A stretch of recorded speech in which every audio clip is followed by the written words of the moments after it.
कल अपन ने हिस्ट्री में पार्ट 2 में पढ़ा था नए राजवंशों का उदय कैसे हुआ।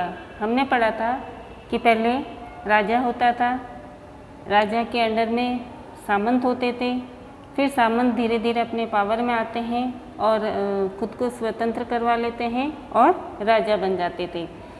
ऐसा ही हमने एक उदाहरण पढ़ा था दंती दुर्ग का, कि दंती दुर्ग जो सामंत था और उन्होंने चालुक्यों का सामंत था और उसने फिर बाद में चालुक्यों को हराया और खुद राजा बन गया और राष्ट्रकूट राजवंश की नींव डाली। इस तरह राष्ट्रकूट राजवंश का उदय हुआ। और राजा, अब ये लोग राजा तो बन जाते हैं, लेकिन राजा बनने के बाद वो अपना शासन कैसे चलाते हैं वो हम आज पढ़ेंगे। तो अब है राज्यों में प्रशासन। राजा बनने के बाद वे अपना शासन कैसे चलाते थे। इन नए राजवंशों में से कईयों ने महाराजाधिराज, जो राजाओं के राजा, त्रिभुवन चक्रवर्ती, 3 भुवनों का स्वामी और इसी तरह की अन्य भारी भरकम उपाधियां धारण की थी। अब ये लोग राजा बन जाते थे और राजा बनने के बाद उपाधियां धारण करते थे, जिनमें एक उपाधि का नाम है महाराजाधिराज। महाराजाधिराज की उपाधि का मतलब होता था कि राजाओं के भी राजा होते थे, ठीक है। फिर त्रिभुवन चक्रवर्ती, 3 भुवनों का स्वामी, मतलब वो राजा खुद को कहता था कि मैं 3 लोगों का स्वामी हूँ। और इसी तरह से वे और भी कई तरह की उपाधियाँ धारण करते थे। लेकिन इस तरह के दावों के बावजूद वे अपने सामंतों और साथ ही साथ किसान, व्यापारी और ब्राह्मणों के संगठनों के साथ अपनी सत्ता की साझेदारी करते थे। वे इन उपाधियों को धारण भी कर लेते थे, हालांकि वे राजा होते थे, लेकिन फिर भी वे अपने सामंत और उनके साथ साथ किसान है, ब्राह्मण है, व्यापारी, इन सभी संगठनों के साथ भी अपनी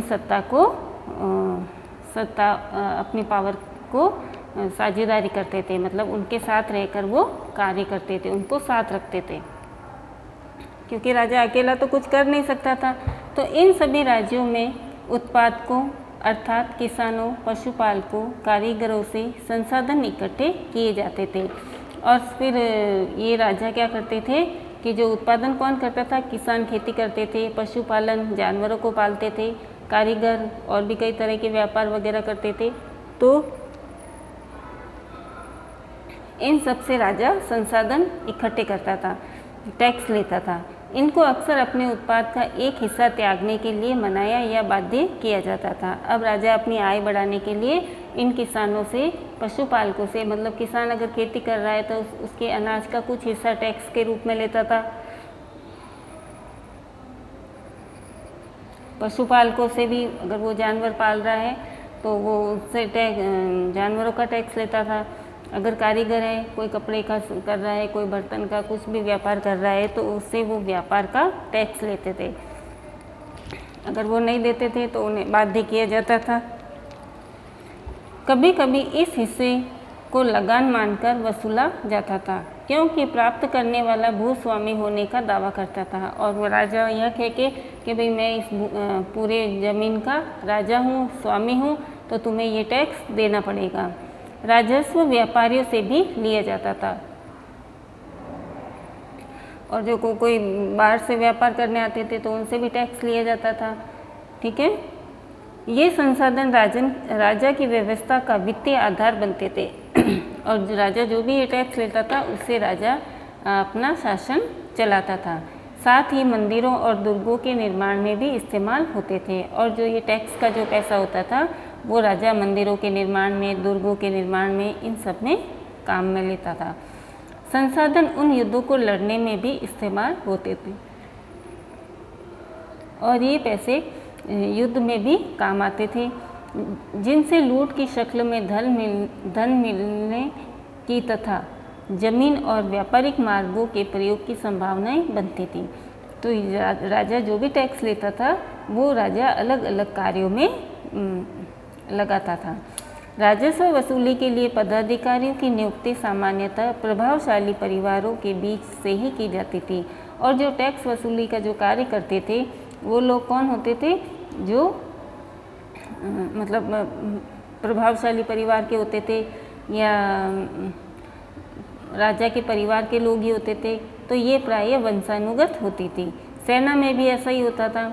अगर कोई सेनापति है तो बाद में उसका जो परिवार है, उसके जो बेटे हैं वो भी सेना में ही उनकी नियुक्ति भी सेना में ही की जाएगी।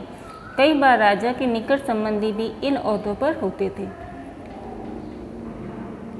और कई बार ऐसा होता था कि राजा के जो परिवार वाले होते थे वे भी इन ओहदों पर नियुक्त किए जाते थे। ठीक है बच्चों, तो ये अपन ने पढ़ लिया कि वे राजा बनने के बाद राजा अपने शासन चलाने के लिए राजा के पास पैसे कहाँ से आते थे, तो वो अलग अलग रूप में किसानों से, व्यापारियों से, पशुपालकों से, कारीगरों से, इनसे टैक्स लेता था और उस टैक्स के पैसों से वो अपना शासन चलाता था। ठीक है, इसी के बारे में हम ये वाला पैराग्राफ आप देखोगे, इसमें 400 तरह के टैक्स लिए जाते थे। कहाँ पर लिए जाते थे, तो तमिलनाडु में शासन करने वाले चोल वंश कहाँ पर है, तमिलनाडु में चोल राजवंश का शासन था। ये देखो मैप में देखो आप, ये पूरा ये तमिलनाडु है और यहाँ पर किसका राजवंश था, चोल राजवंश का था। ठीक है, और ये चोल अपने राज्य में 400 तरह के टैक्स लगाते थे जनता पर। चोल वंश के अभिलेखों में विभिन्न किस्म के करों के लिए 400 से ज़्यादा सूचक शब्द मिलते हैं और इन सब के चोल वंश 400 तरह के टैक्स लेता था। इसकी जानकारी हमें कहाँ से मिलती है, तो उस समय जो अभिलेख थे, जैसे पत्थरों पर और लिखे हुए थे, पिलर्स पे लिखे हुए होते थे, तो कई तरह के ऐसे शिलालेख मिले हैं, उन पर इन टैक्स के बारे में खुदा हुआ है, लिखा हुआ है। सबसे अधिक उल्लेखित कर है वेटी, है ना। ये चोल होते थे जो एक वेटी कर लगाते थे। उस कर में क्या होता था कि जो नगद के बजाय जबरन श्रम के रूप में लिया जाता था। ये टैक्स पैसे नहीं लिए जाते थे उनसे और मजदूरी करवाई जाती थी, यानी कि जबरन श्रम मतलब ज़बरदस्ती उनसे श्रम करवाए, तो कि तुम टैक्स लोगे तो वो पैसे देते थे। पैसे तो वो राजा लेता नहीं था और उनसे ज़बरदस्ती कार्य करवाए जाते थे। जैसे सड़क के निर्माण के कार्य है, मंदिर निर्माण के, राजा के महल में कई तरह के कार्य होते थे, तो उनसे बिना फ्री में मजदूरी करवाई जाती थी। तो उस टैक्स को कहा जाता था वेटी टैक्स। फिर है कदमाई, ये भी एक तरह का टैक्स था, यानी कि भू राजस्व, कि भाई ये जमीन कि तुम इनकी ज़मीन पर रह रहे हो तो उन्हें वो टैक्स देना पड़ता था। जैसे ये भू राजस्व कर कहलाता था। कौन सा, कदमाई, जिसमें मकान पर छाजन डालने पर लगने वाला कर। जैसे अपन आरसीसी करवाते हैं, कोई भी मकान होता था, मकान बनने के बाद उस पर जब छत लगवाई जाती थी तो उसके लिए भी राजा को टैक्स देना पड़ता था।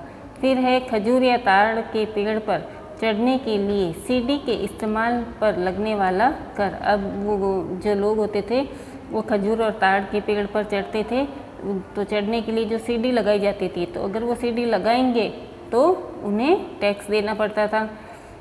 पारिवारिक संपत्ति का उत्तराधिकार हासिल करने के लिए लगने वाले कर। अब पिता की मृत्यु के बाद नेचुरल संपत्ति उसके बेटे की होगी, बेटे की या बेटियों की होगी, लेकिन पिता की मृत्यु के बाद अगर उसे संपत्ति चाहिए तो उसे राजा को टैक्स देना पड़ता था।